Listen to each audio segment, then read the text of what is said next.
repealed the Indian Penal Code, the Code of Criminal Procedure, and the Indian Evidence Act, respectively. Our law and our right to free speech and expression is something that is very dear to us at SFLC.in. And to discuss the latest criminal laws as they relate to free speech, today we have with us our stellar panelists. We have Ms. Geeta Seshu, who is a journalist, a co-editor of Free Speech Collective, and also an advisory board member to SFLC.in. We also have Mr. Prasanna S, who is an advocate on record, Supreme Court, and the founder trustee of Article 21 Trust. Finally, we also have with us Dr. Swapnil Bangali, advocate and the honorary director of CICTL MNLU. Thank you for making time. Thank you for this.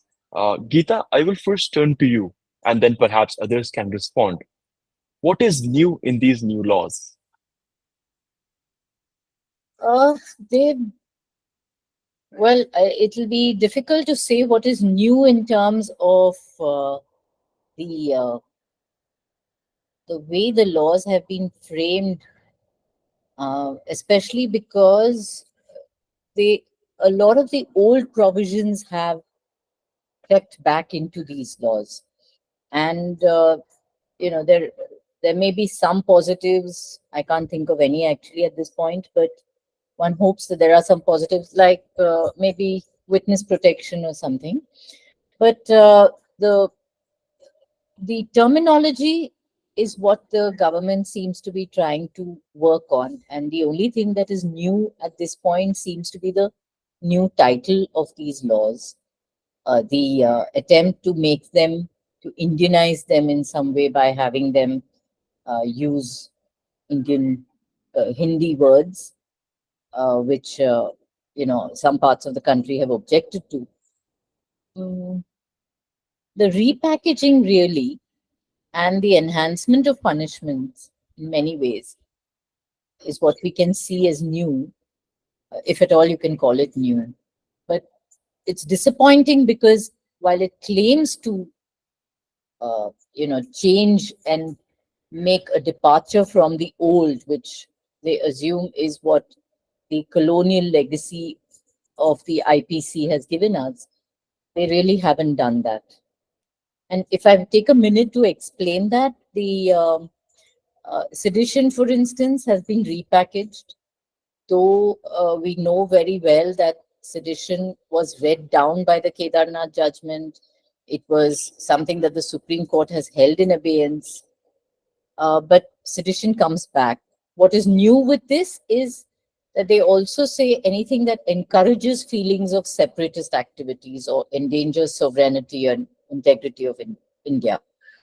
Criminal defamation is obviously again part of that old legacy, but what is new is they brought in community service. Offenses against public tranquility is something that also is a legacy from the old law, but here, of course, they brought in electronic communication. And while one can argue that that is new because one had to go with the times and increase and bring in a more technologically sort of savvy criminal code, it still doesn't make sense to have this causing of feelings of enmity, hatred, ill will, disharmony, and things that can be made misused in a huge way. Today we are seeing that actually with the cases lodged against journalists for their tweets in Uttar Pradesh. So there's a lot that continues to remain old in this so-called new criminal law. I do want to come on that very concerning case of FIR against journalists again under the new laws. But we'll come to that later. Swapnil, your reactions to the new bills? Yes, sure. I mean, would agree this was like more of a 100-year-old legislation, 150 rather, or more than that, in fact, that we're using to relook into the laws and just see it from a very different perspective. What I see as a matter of grave change, as a matter of advocate and practicing advocate, is that the role of the police was very much into that kind of a colonial understanding in India. And more often what was done was that, it was more of like a suppressive one. Now, here what is happening is there is kind of a double check, or probably at least an attempt made to just see to it that whether they are doing it within the purview of the law or not. But just for an example, if I just refer to some of the provisions, like, for example, search and seizure provisions earlier under Criminal Procedure Code. And today, if I see Bhartiya Nagrika Suraksha Sanhita, the replacement for CrPC, it now says that during search and seizure, the police has to have a videography of the entire search. In addition to that, they have also mentioned it very particularly that not just the conduct of the search, but when the index is prepared, what we call it in normal timeline or normal languages, different languages, it's more associated with Panchanama, right? Or the Suchi, the index that we prepare, that what items have been seized. These kind of things now, even the making of the list as well as the signing by the witnesses has to be recorded. Now, in my experience, definitely this was required, because we had those tendencies within the executives to just, just to cope up with the investigation, or to just, make their investigation look perfect. They used to manipulate with that, or probably you say that there is a chance of manipulation if not done directly. I think now with the introduction of videography in relation to search and seizure, there would be some kind of control over that search and seizure power. And in a sense, I would say that yes, this would turn to be, I am not, looking at it completely negatively regarding these laws. This is a welcome change, and definitely there would be like timelines. Now that also is a critical issue, because in the past we had seen all that the only thing a non-lawyer could have as a matter of impression about Indian law is Sunny Deol shouting in the court, Tariq Tariq. At least, we cannot significantly change that situation looking at the numbers. India is always difficult to, talk about those numbers in number of judges and the infrastructure. But at the same point of time, if we are giving timelines for the conclusion of the trials, I think it is going to lead to a lot of, reworking and procedurally looking at things in a different manner for the judges, not only on the prosecutors, not only on the investigation, but also lawyers, as well as the whole legal fraternity for that matter, including the judges, will have to see it quite differently. Thank you for that. I hope the good parts of the criminal laws are implemented in a good faith, and they do actually bring about the changes that have been envisaged. Again, but again, I would just say one thing. See, just a small one-liner, that making a law is one thing, implementing is another. So this is a transformational stage, actually. Like, we have to see how effectively we are able to do it. Just a small factor that I keep on doing police training and all. What I see is that instead of that excitement, people have a kind of a worry, especially executives, that how can we do? Who will do that videography for us? Now, these are infrastructure and administrative issues. They will be sorted out with time. It is not like it's just written in the law, so it's going to get implemented like this. It is going to take time. So let's see how it's going to work. Yeah, I think moving ahead, there will need to be also procedures on how you can actually videograph, what should be the quality of the videography, etc., what equipment you can use. But we can come to that later and look forward to a deep dive in that.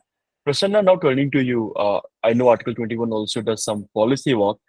These laws, they were passed when 1/3 of elected representatives were suspended, and they were bulldozed through the parliament, in a manner of speaking.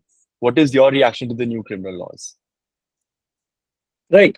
So before I get into my reaction, I need to give a few disclaimers. Right? So these laws have brought into force for just now, and a lot of us, I know I speak for several people in the legal fraternity. We really didn't think that they would ever going to see the light of the day anytime soon. Right? It was certainly expected that they would be deferred quite heavily, and during the deferral, that there will be a lot more reflection and thought put into this process. And we've I mean, the fact that you have had 140 MPs suspended, right? It only is it's certainly an icing on the cake, but the lack of deliberation in general for before the passage of these laws is I think it is unprecedented, right? Not just the suspension of the MPs. Yes, in many ways, Parliament has already become a place where what is already been ironed out and discussed and deliberated is gets the final ceremonial approval, right? That Parliament had become that hollow shell even prior to the suspension of 140 MPs. But the fact that 140 MPs have been suspended, whether it will have any bearing on the way these laws are interpreted and applied by the courts is an interesting question that the Supreme Court will at some point deal with. Right? Because you brought this question up, this is I take the liberty to indulge in some kind of constitutional academicism. Right? So the reason why laws, the challenge against laws often don't succeed before our courts is this judicially evolved principle of constitutionality of any legislative enactment and the presumption of constitutionality. That anything that is any piece of enacted legislation needs to be presumed constitutional. This is a principle that is not there in the Constitution. It is a concession that the judiciary has given in deference to a co-equal organ, which is Parliament. And which is why, since Navtej Johar and Joseph Shine and all of those judgments in 2017, there is this understanding that the colonial legislations or pre-independence legislations do not have the presumption of constitutionality because this is not a deference that the judiciary has to give to those legislatures. This is a deference that the judiciary give to our legislature, or I should not say post-constitutional, constitutionally ordained legislatures such as Parliament, right? Yeah. So now this deference, the Supreme Court may have to dial back on the deference that it gives, right? So given that this has been passed with 140 MPs having been suspended, and whether there has been enough consultation, this is a question that the Supreme Court has not had an opportunity to address itself on, so that it will come. Because you brought that up, I'm saying, right? But in general, coming back to the topic on the bearing of the criminal laws on free speech, I'll have it two-pronged, right? One is the substantive bearing, right? What does the new offences or has there been any offence that is decriminalized? I do not know, right? So this from certainly my first cursory reading, I don't see that anything that had been criminal earlier is no longer criminal, because that's an excellent opportunity, right?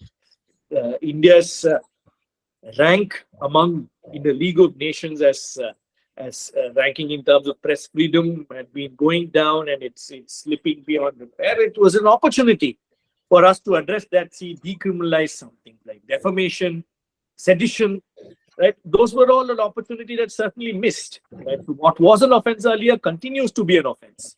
And we've now added a regression in terms of treason being added under Section 152 of BNS, right? And with several vague expressions such as endangering sovereignty or encouraging secessionism, encouraging separatist feelings, all of that. So this has been brought back. So in many ways, it is an affront to what the interim order in Mombadkere's case, right? So which a disclosure here, I act for Major General Mombadkere, whose petition, among a batch of petitions, his was the lead petitioner, and I act for him. So where sedition was stayed. Right? So it's an affront in many ways, because you don't call it sedition, but you in any case re-legislate and expand the scope of the offense. So therefore, substantively, it is not quite a reform. It is certainly a restriction. Number one. And number two, procedurally, coming to procedure, right? So this was again an excellent opportunity, because the petition Ram Ramaswamy versus Union of India that is still pending before the Supreme Court, where we've sought guidelines on search and seizure, where there was a significant opportunity to reform our investigative procedures. And I believe that it is also an opportunity that has been lost. I can go on and on. In fact, my office has pulled out several so they've said now digital evidence, right? So almost all evidence for every offense is now digital. Is not. And in saying that, we are now reforming search and seizure procedure. Now search and seizure is no longer only about seizing some papers from your house. It is seizing digital devices. Yeah. And the whole point of videographing a Yeah. search is completely sorry, I mean, I'm not finished my point, Gyan. I know you want to move to the other speakers. I'll just finish in another minute. All right. Yeah. I know you're being itchy there. Right. So the whole point of videographing the search makes no sense, because the search really happens within the device. Where is the question of any guidelines or anything circumscribing the search within the device, right? If your charge is that Prasanna conspired with a few others over a WhatsApp group to overthrow the Indian state, let's assume that is that's the charge against me, and you have WhatsApp.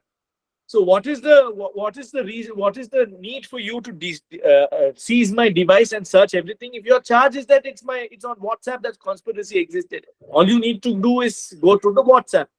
So the examination of the devices for the particular point that you want, so that limitation is nowhere provided. So videographing the search where you seize my device has got nothing to do with that.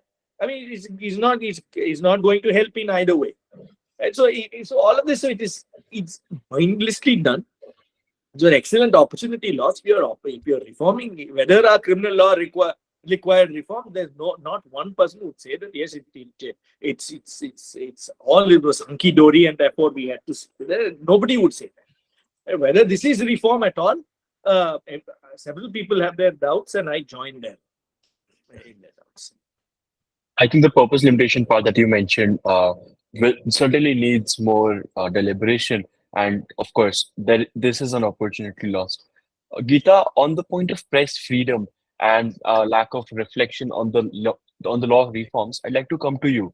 Earlier, you mentioned about how the UP police is filing FIRs against journalists on tweets. Is this Section 66A all over again? Where is press freedom in the new criminal laws? I see Section 66A was very, very broad in the way in which it looked at any kind of utterances on social media. But this is a different section which is being made use of.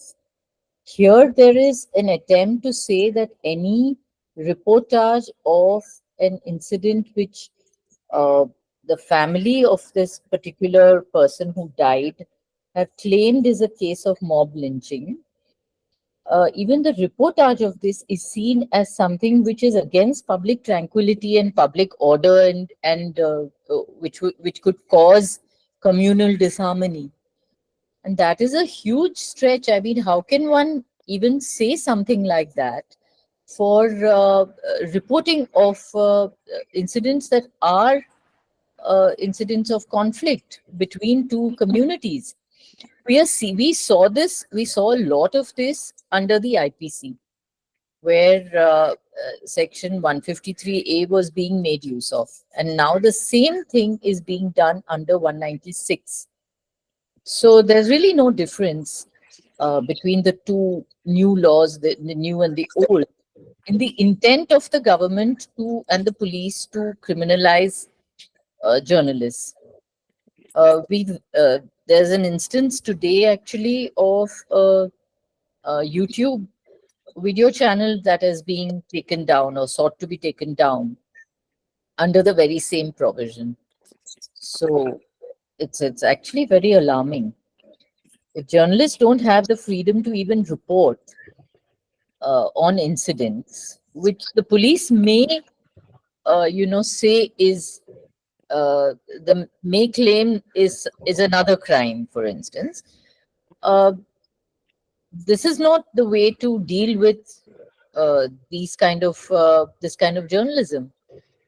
There are other means of doing this, of putting out an advisory or putting out a statement that uh, this information is wrong or this information is not correct, but to impute that journalists are inciting people and causing enmity is really very, very dangerous. That's exactly what's happened here. Thank you. Dr. Swapnil? Well, again, same thing. Like, see, the situation currently is that we're more of like into that kind of a transformation where revisiting would be a proper word, yes, but again, there are some changes which, in my opinion, would make it stand slightly different, because how I see it is, see, if we are experimenting something with a law that we had been using for almost 150 plus years, my opinion, as Prasanna has already mentioned it also, that we an opportunity lost. But at the same point of time, how I see it is, in one sense, procedurally, there can be majority of the things that would be coming in, again, in terms of the two sections that Geeta ma'am has also mentioned. I think we have to see it from the point of view that, what was there and what is there, and then the response to it. Now, if I see it correctly, that what was there in sedition was, in a sense, different than what we are seeing it today. Because, the previous provision under 124 capital A, what we had as sedition in IPC, it was a battle between disaffection and dissatisfaction, right? That was the expression that was going on, right? Now, here what they did is that they tried to use those words together with certain things that were subsequently brought in. If you see that way, it's something like cessation. Is constitutionally in India, it is possible for a state to go out of India? Not possible. We are Union of States. We are not somebody like United States of America, where a state like Rhodes Island suddenly says we want to become part of US, and tomorrow they don't want to become part of US. That kind of system we don't have, right? So something of that sort, some kind of a subversive activity. That's what exactly mentioned in the provision. And in addition to that, they had added this word, armed rebellion. Now, technically speaking, if I use that word armed rebellion, it naturally means that this entire provision is not going to be, used in cut and, in dissection. Rather, I believe that, good that they introduced this word armed rebellion, because otherwise it could have been any person who is just, going slightly, adamant on his views, would probably be said, "Chalo, sedition," right? Now, with armed rebellion being added as a matter of word, the seriousness behind it is naturally that if any kind of expression is not only aggressive, but together with my arms and ammunition, well, that no Indian would want it, right? So that's, I think, in that periphery, if I look at it, I give that credit to, that one word, that yes, armed rebellion, that is what we are targeting at. The threshold has been increased. Yeah. So that way, if you see, this is going to happen, that, if you call sedition Deshadroha or Deshadroha sedition, not much of a difference anybody can make out, right? But then again, at the same point of time, when we see that in the length of the actual words used in the previous provision and today, I believe that this is saying to say that, yes, now we say armed rebellion. That means that, your views are not blocked. It might be sparing incidences everywhere in every single thing, every single system. But it cannot be a situation where a person is just putting on them, either you hear me or there are bullets ready. That, to targeting that, there was nothing in sedition at such. Now, if you see Deshadroha being made under 152, it carries a specific meaning to that armed rebellion. This view can also be criticized. See, I am not saying that this is right or that is right. My point is only that when you look at the words and choice of words, probably they had taken that lesson from what happened in case of sedition. And sedition was also not a perfect law. We saw what happened to Tilak. We saw what happened to Mahatma Gandhi. Definitely, when we look at those things and we compare it today, we have to understand that same law cannot be imposed today. That's what the views of the honorable courts were, right? Yeah. And today, again, nobody can be Mahatma Gandhi and nobody can be Lokmanya Tilak. That also we need to understand. Today, if somebody wants to be as aggravated as Lokmanya Tilak would be. I mean, I hail from Pune. You know what his statement was, Lokmanya Tilak. He said once that, if all Indians come together and spit, all the Britishers would have, swam and went till River Thames in London. Might sound disgusting, but yes, definitely that's the reason why he was charged with sedition. Certainly controversial for the Yeah, time. it Yes. is. Yes, no, Yeah. that's what it is. So if I see it as a matter of armed rebellion as a word instead of just a mere expression, I find it's good. See, we have to experience it. It's just 11, 12 days. We have to see if anybody is booked or anything of that sort as a matter of an expression comes from the court, interpretation comes from the court, and then see it.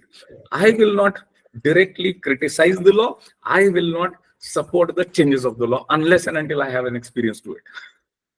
Well, Geeta. Yeah. I just want to button a bit out here because sedition has been used so loosely Correct. by the earlier regimes, and this regime is not exactly a new regime. Okay, so first of all, let's be very clear about that. In our Free Speech Collective, actually, we pointed out that Rajnath Singh, when he was Home Minister, said that we'll bring in a law that will send shivers down people's spines. So, well, I have no desire to shiver and wait till whether it's 11 days or 11 years or whatever for this new law to unfold itself. We already have the evidence of that. And it has been misused in the most absurd way. People who have stood up, who have refused to stand up in a, cinema hall for the national anthem have been charged with sedition. It's absolutely, cartoonists have been charged with sedition. It's incredible the way it has been misused. The Supreme Court in the Kedarnath judgment had read down sedition to speak about incitement to violence. And therefore, it could have been confined just to those particular aspects of being incitement to violence. What you are referring to as armed rebellion, I presume, of course, it's a very different situation. Armed rebellion is a very different aspect. But sedition actually has the sedition clause, which we are looking at in this BNS, is much more than just armed rebellion. It talks about a whole range of so-called subversive and separatist feelings. So it's absurd totally. The other point I just wanted to quickly make about the UP case, which we are all dealing with right now, is that is the new provision in the new BNS, which is to introduce mob lynching. But here it's so peculiar that while the family has said that the man was lynched by a mob, the police refuses to utilize this new law and says that the man was, they've changed their narrative 100 times to say that the man was straying into somebody's house, or there was one more police version which said that he may have, used a loudspeaker or anything. But the fact that the person was beaten up by a mob and therefore was killed. So the entire use of this new mob lynching provision also the police refuses to bring into play. It's a classic situation really of creating a law which can be made use of and then altering it completely and denying it completely in this situation, in this particular instance at least. And I'm sure that's going to happen more often than we can imagine. Prasanna, how do you see this moving ahead? So, been barely 11 days, but 6 months, a year from now, what do you think? Will the police be trained to use these law in the way they have been uh, thought about to safeguard the rights of citizens and the new provisions that have come up? Do you see anything moving? Well, they already have the requisite training because the oppression of the state is something that comes naturally, right? It doesn't need training, right? And it only, and this depends. Just to reflect on what it means when you say that there's a lot of continuity, right? So this is, see, our Indian Penal Code, right, 1863. It was, we say it's a colonial legislature that passed it, right? And several years later, several centuries later, and after the passage of the Constitution, and after the enactment of the Constitution, our legislatures have retained the same imagination, right? And that's something that we must reflect on deeply. That they've not been able to reimagine penal law at all, despite the Constitution having come into force and the several decades of constitutional wisdom in practice, in our judicial decisions. All of that, they've all been come to naught. Right. So basically you have the same things, and if anything, the restrictions have only have expanded, like Geeta and Swapnil communicated earlier. Right. And this is particularly, I mean, because we look at free speech, I mean, we dwell a little more on the new treason provision, right? So they don't want to call it sedition because they think that gives them bad name, which is why they've gone ahead and marketed Section 152 as this newly named treason provision, right? Where they've betrayed the insecurity of the state, right? So much that endangering sovereignty. So what is endangering sovereignty? That it's not just a vague expression. It also says that India has now been in existence as a country for 75 years. So who is it that individually who can endanger sovereignty, which is now entrenched, right? So what is the differential that is required, right? What kind of conduct endangers sovereignty? Because and our police are anyway trained to say that anything that against the government does endanger sovereignty, and I believe there will be FIRs registered, prosecutions launched, and of course there'll be a lot of lawyers that get involved, judges will get involved, whether it is the same as sedition, not same as sedition, and we'll have multiplication of litigation, and whether I mean by the government's own admissions, where they talked about judicial reforms, pendency, all of that, whether this helps towards solving any of those problems, or whether they are going to deepen and kind of reinforce those problems to perhaps a point where it becomes unmanageable. In many ways, it's already an unfunny joke, right? And that joke is only getting unfunnier, right? That's my concern. Unfortunately, yes. Prashant, you wanted to ask a question, perhaps?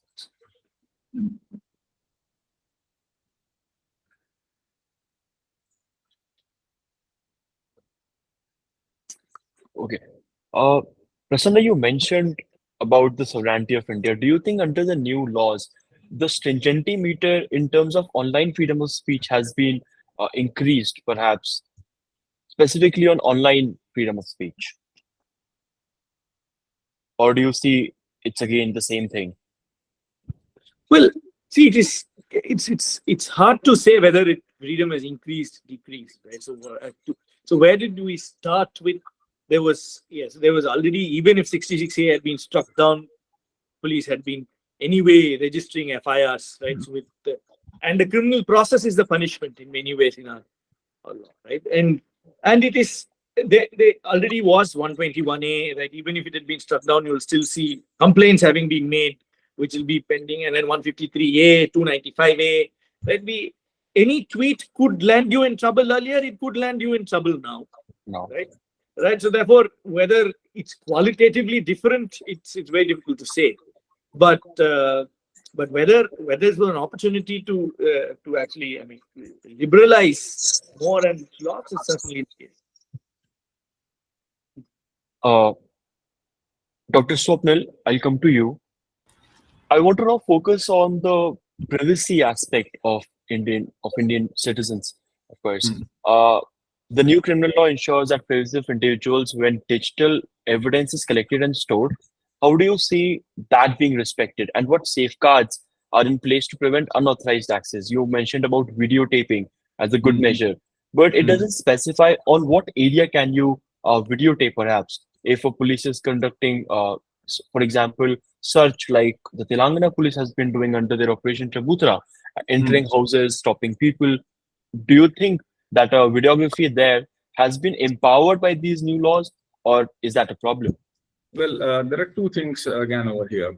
Firstly, we have to understand one thing very clearly. Uh, with the digital development, nobody in this world could say that yes, his privacy is intact. That we have to accept it. The entire world, because of digital devices, is now like a big boss house. Anybody can watch you anytime. Like, that's the level of thing that we are having that scenario in. And at the same point of time, when we see this in terms of criminal procedure, and why I gave that example of search and seizure is for a peculiar reason. See, will search and seizure be always perfect? The answer is no. Why? Because see, all facts, all evidences that whatever happens at the ground is basically what has been collected and what has been presented, right, during the search. So, right, like just few minutes back, Prasanna has mentioned that there is no point in just saying that what is there in the device. Device is simply frisked. There is no point, right? So my entire communication is anyways exposed to it. Now, one has to understand it in a sense that when we say what has been searched and what has been taken in is the investigation perspective. Whether court will completely rely onto it, whether court will say any search is good or bad, whether there can be a challenge raised as to search and seizure. Well, technically, there have been many instances where things have been exactly retrograded that, see, this search is absolutely illegal. Or whatever has been presented before the court is not in the sense of an evidence that has been expected from the court. So naturally, I see it privacy in a very different sense. See, one cannot give a license to say that yes, because somebody has a search and seizure power, he can just simply barge into anybody's privacy. See, 1951, the law is already settled. If we read that MP Sharma and Satish Chandra's case, the decision is very clear. A reasonably, legally, conducted search and seizure does not violate privacy. That's what decided in Satish Chandra. But at the same point of time, where is this ghost coming from? Reasonable man. Every single time when we read law, I always presume this as a law student, that, whenever the situation comes in that law cannot express certain things, it would create two ghosts. One is ordinary prudent man, and the second ghost is reasonable man. They keep on, appearing in the law again and again. So if you don't find the words, or if you don't find that terminology correct, we come up with this, that anything that a reasonable man would do. Now, who is reasonable today? Who is reasonable? Who is prudent? Well, now this is a very core issue with respect to this kind of this level of a technicality, that whenever we are doubting any procedure, either you have to understand that just for the sake of keeping that provision in, we are doing this, or do we really want to conduct something in terms of the technological existence? Now, naturally, when somebody is making a search, just take an example of income tax officers, maybe reading somewhere, getting the money in, there is an information, credible information. Now, see, there is a difference in terms of how exactly the normal criminal law operates. Criminal law operates, I would use the word not normal, I will just delete the word, but criminal law versus income tax law, just for the sake of comparison. Just a minute, right? Just for a minute. Now, understand this, that in criminal search seizure, there could be a different level of seriousness with respect to the act concerned, right? But in case of Income Tax Act, there would be a different story altogether, because there is a credible information given to a person or the department or to the officer who says that yes, there is an amount of so and so, right, which is possibly been recovered or could be recovered. Now see, if there is something lesser than that has been recovered with the same age-old procedure, what is going to happen? The officer who conducted search, whether legal, illegal, that's a different issue. Every SSC has the chance to challenge it. But initially, what is happening is, if it's short of the expectation, what would be the reaction of the department? It's falling short. Now you cannot kill somebody and say, Nikal kahan gaya? That's not going to happen, right? Now, naturally, in those circumstances, if there is an honest and reasonable and legal search conducted, if we are doing it on video cameras, possibility, there is 1% possibility or lesser than that possibility. You will say, okay, I am an investigating officer. Maybe I might have missed out something during the search. Where is the chance of correction? Where is the chance of re-looking at it? Whether any court is going to give me the permission? Is there any procedure for re-look into the search and seizure? No. So, if there is a small possibility when we are having a digital footage ready of the entire search seizure conducted, there is a sleek chance of just getting the whole ideas clear. It's not about defense. It's not about whether the search and seizure has to be there or not to be there. I want to say that it is an additional thing which can be carried out together with the search. Yeah. You can argue I this thing that this could be wrong, but at the Yeah. same point in time, for the reference of the officer or for the court, it would be It can be. eye opener, possibly where the thing has gone wrong. Right? I see Prasanna wants to respond, but I'll quickly come to Geeta ma'am first. Uh, the same question to you. Again, search and seizure means completely different thing when it comes to journalists, and usually they are the ones at advanced peril when at the end of any such operation. Under the new laws, how do you see the privacy of journalists specifically as it relates to digital evidence being collected and stored during a search and seizure? Yeah, I think it's something that. Am I muted? Sorry. No, you're audible. No, I'm audible. Okay, the experience of journalists, especially in the NewsClick raids, has been absolutely horrific. We've had journalists who were totally unprepared for the manner in which their digital devices and electronic devices were just seized. They had absolutely no way of securing them in any way, or at least getting hashtag values or any other such they couldn't even insist on that. Many of them were unaware. They have learned now. But the problem is uh, that journalists store a lot of material, and they literally use their devices as personal archives. So it is extremely invasive for any kind of search and seizure, which will just, you know, have a kind of dragnet over all the material that they have collected and the work that they have done, or even material that they're planning to work on. And this is a serious issue. There is no way in which there is any kind of protection for journalists in these current laws or even in the earlier laws. So it's a very disquieting situation. And there's absolutely no way in which one can expect any sort of protections for media people who, their sources, their contacts, the information that is stored in their devices, just about everything is up for grabs.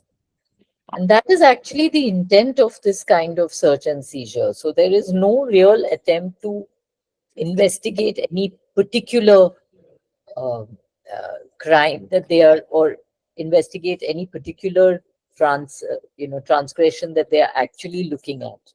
The idea is really to look at the entire profile of the person's work or the organization's work. That's the whole intent of these kind of search and seizure operations. Let's not be under any illusions that they are actually looking for evidence that they are going to then produce in court. Absolutely. And the other thing is, what Prasanna said about the process being the punishment. It's a major, this particular new law does not help us in the slightest, because the process continues to be the punishment. This attempt to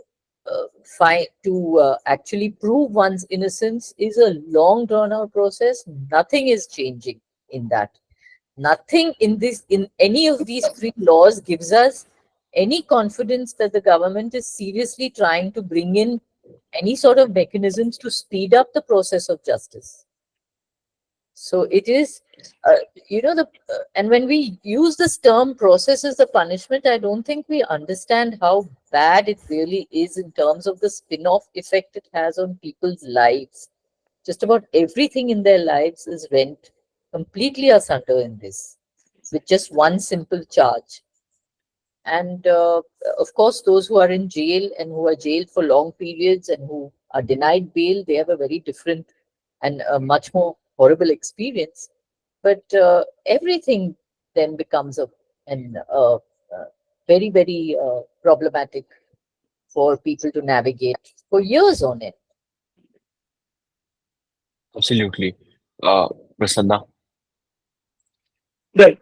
So no, so I wanted to come in on the question of privacy and digital devices and all that.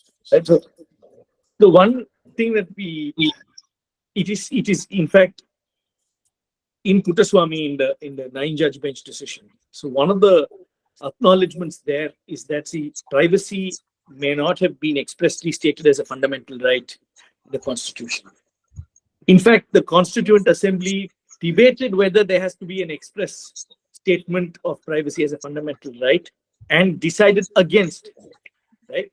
It is the dawning of the digital age that really compelled the court to say, the Supreme Court to say, now we are in digital age now, because privacy harms are not foreseeable. And without protecting and promoting this right to privacy as a fundamental right, we will not really be protecting any other fundamental right under the Part 3 of the Constitution. Right. So this was the grand statement that was made in both the plurality judgment of Chandrachud's as well as Justice Kaul's judgment in the 9-judge bench decision in Puttaswamy. So now this is whether you actually consider all these judges who are sitting in the Supreme Court as really learned, whether you actually respect them or not. But this is the highest constitutional court of the land, and it has spoken and has given you certain guidance. Now, where is the demonstration that you've taken that guidance seriously in the promulgation of these laws? Right? If anything, there is no acknowledgement of fundamental right to privacy. There is nothing that is evolved in the criminal procedure or in the evidence to suggest that you've taken that guidance seriously. Which is why I've said this is certainly an affront, not just to the institution of the court, but the Constitution itself. And it needs to be treated as such. And we certainly hope and pray that the constitutional courts, when cases come before them, see these laws for what they are. Right? This is certainly in many ways showing the proverbial middle finger to all of the judicial wisdom that has evolved, not just in the context of IPC and CrPC, but in the context of the Constitution as well. Thank you. I see we're also running short on time. I'll now open the floor for questions if there are any. I will. The chat is open for people to send messages. Till then, just one final question from me. Before that, sorry, very sorry, Yeah. I need Yeah. to interrupt, because there was also a question on Telangana police practices, right? So whether these will anyway control the Telangana police practice, whether they will have to videograph, etc., nothing. Because this does not. So all of those practices are not, they were all preventive. They were all under the specific administrative instructions issued under the police acts. They are not repealed in any way by the promulgation of these laws, right? What was possible by the commissionerates and these instructions under the police acts, they remain. These are only for investigation of offences, and these will not circumscribe any of the other practices. Right. Yeah, sorry. That's definitely worrying. As people put their questions in the chat, Geeta, one question to you.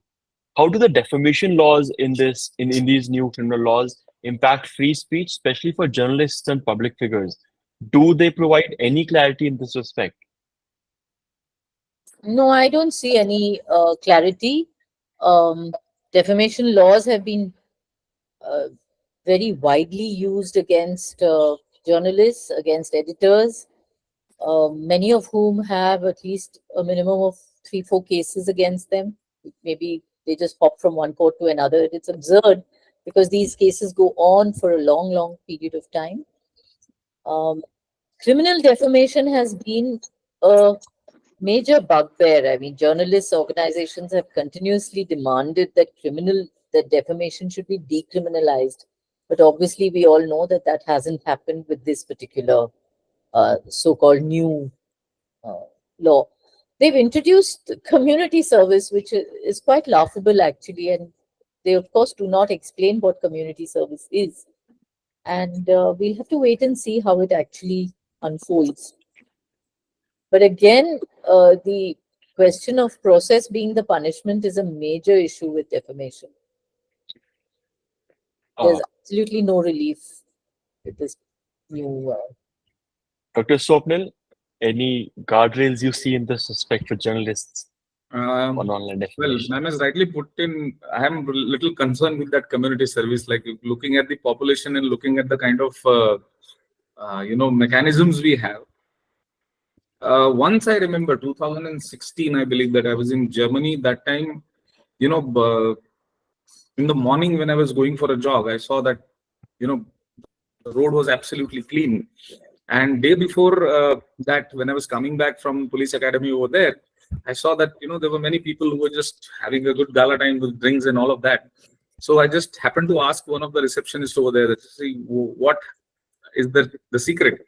He said, come tomorrow morning slightly early for your jog, you will see what it is. And I was surprised that, there were some people brought in a huge vehicle and they had a GPS tag on their, wrists. They came and they cleared everything in the morning, like 5:30 in the morning. So I just asked them, like, who are these people? Seems like a municipal corporation or a county is very sincere about this.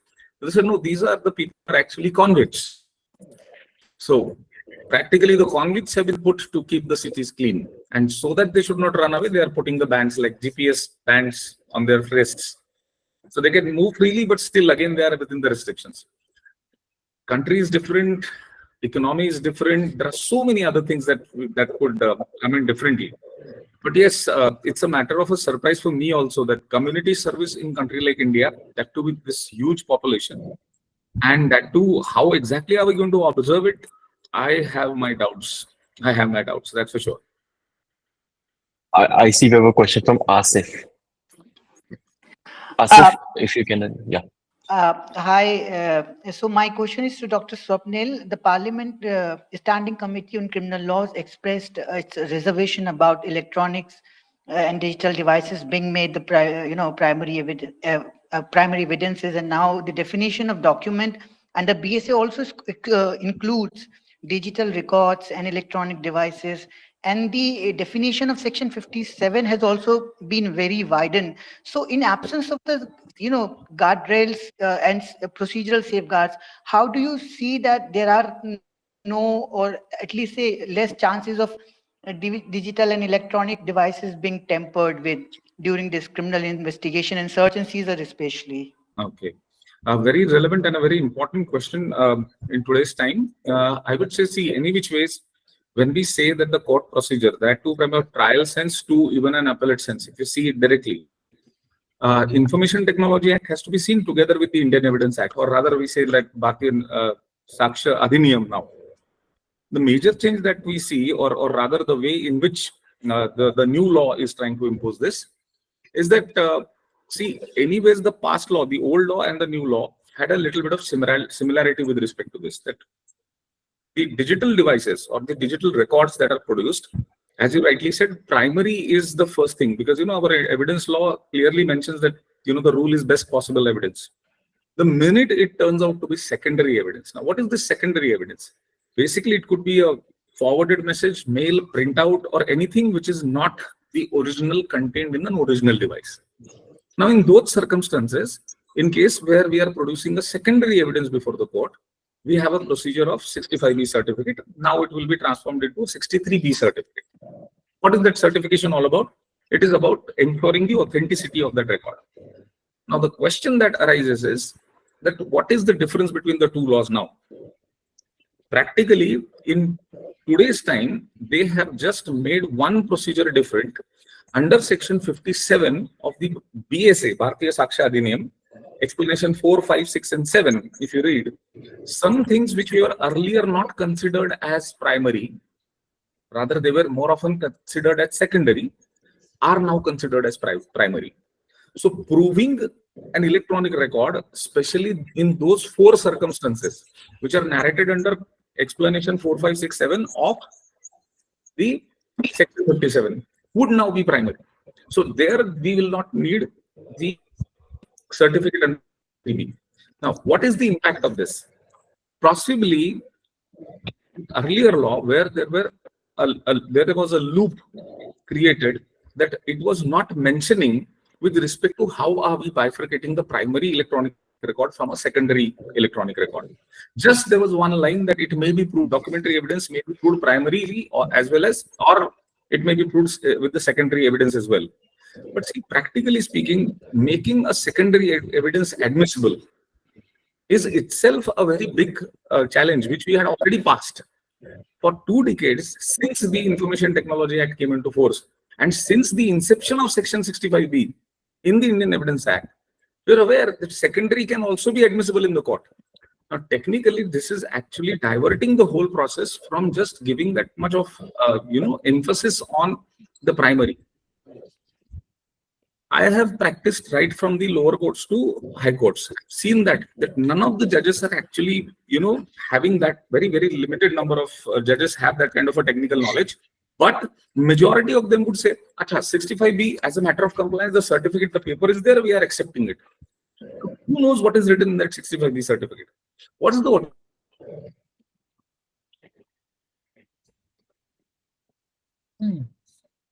There seems to be a network connection on Dr. Bengali's. challenge regarding this? Can you hear me now? Yeah. We lost you for a couple of seconds there. Okay. See, probably that was the reason why there was a very clear-cut understanding that the High Court, usually we have a very clear-cut understanding in India, High Court and Supreme Court deals with question of law, not question of fact.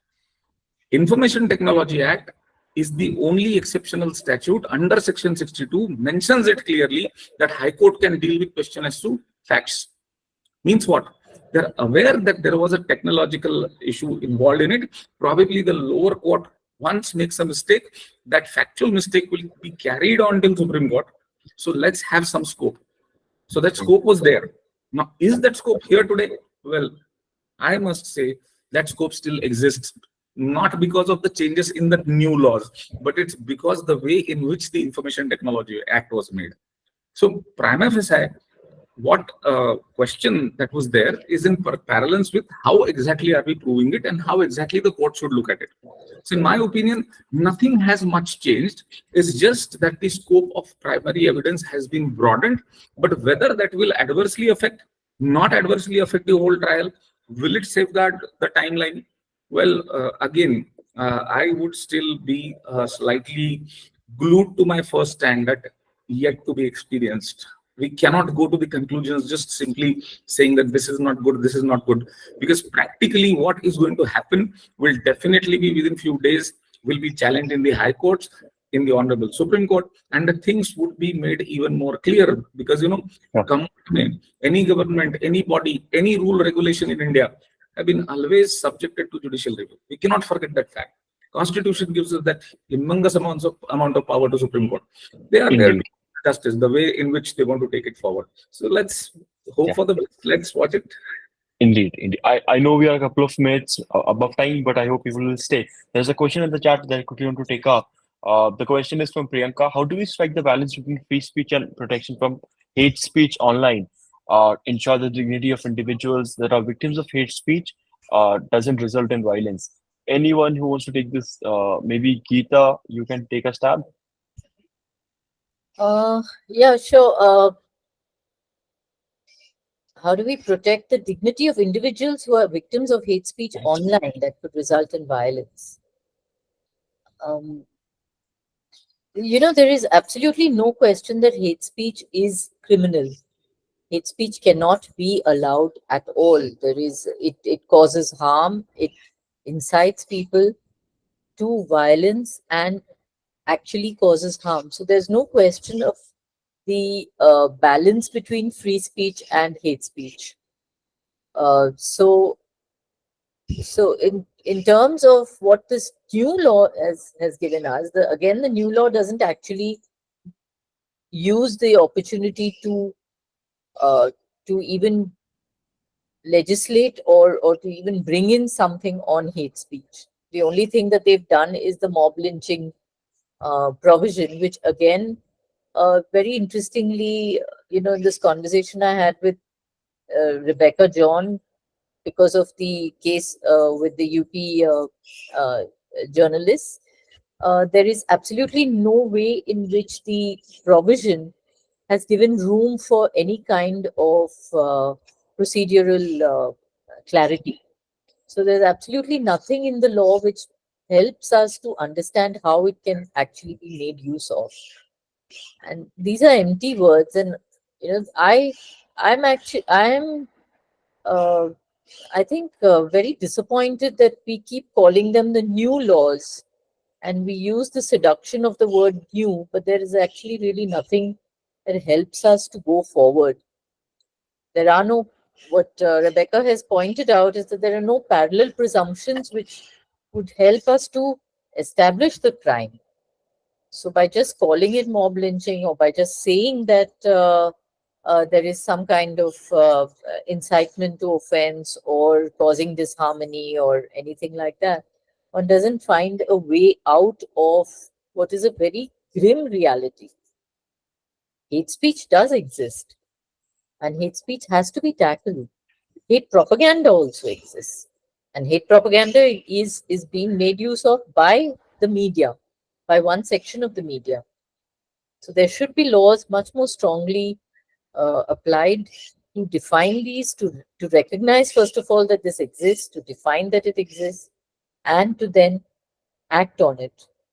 We are not Indeed. seeing that. We're not seeing that will to do it. Thank you. Dr. Swapnil, very briefly, how do you think we can strike the balance between free speech and protection from hate speech online? How can victims be safeguarded here? As Geeta has pointed out, I would always say hate speech, it should not have any space anywhere in any society. Legally, yes, there are demarcated lines. There is no doubt about it. As far as this law is concerned, I think nothing in terms of black and white has been done with respect to defamation, or even for that matter, hate speech. As far as this particular provision of lynching is concerned, I must say one thing, that practically there was nothing in the previous law. There was nothing of that kind of sort that we had anyways seen. Now, what will happen is, it relates to a discretion, in my opinion, which is a very dangerous. Be like 4-5 people coming together, having a physical violence with another individual. He dies, or he is facing the